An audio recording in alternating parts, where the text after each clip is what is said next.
এক সময়ের কথা, সুন্দরপুর গ্রামে রামু নামে এক গরিব কৃষক বাস করত। সে খুব পরিশ্রমী ছিল, কিন্তু তার জমি ছিল অনুর্বর। একদিন সে বাজার থেকে ফিরছিল, হঠাৎ পথের ধারে এক বৃদ্ধের সঙ্গে দেখা হলো। বাবা, আমি খুব ক্ষুধার্ত, একটু খাবার দিতে পারবে? অবশ্যই দাদু, আমার সঙ্গে কিছু রুটি আর গুড় আছে, আপনি খান। বৃদ্ধ খেয়ে খুশি হয়ে তার ঝোলা থেকে এক মুঠো বীজ বের করলেন। এগুলো সাধারণ বীজ নয়, জাদুর বীজ। এগুলো তোমার জমিতে বপন করো, দেখবে কি হয়। রামু অবাক হলো, কিন্তু কৃতজ্ঞ চিত্তে বীজগুলো নিল। পরের দিন সে তার জমিতে বীজ ছড়িয়ে দিল।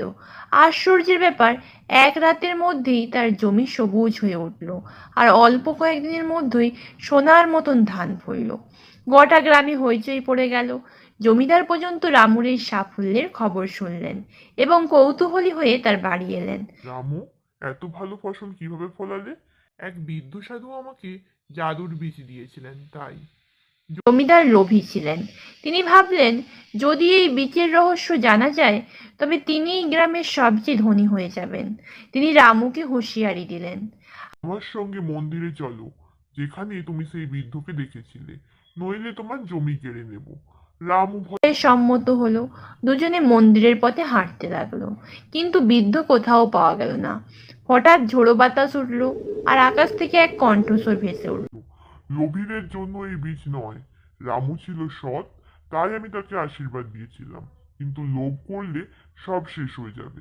এই কথা শুনে জমিদার ভয় পেয়ে গেল, আর তখনই রামুর সোনার খেতে সোনার মতন ধান সব মাটিতে মিশে গেল। কিন্তু সে বুঝল যে সাফল্য শুধু জাদুর উপর নির্ভর করে না, বরং পরিশ্রমই আসল জাদু।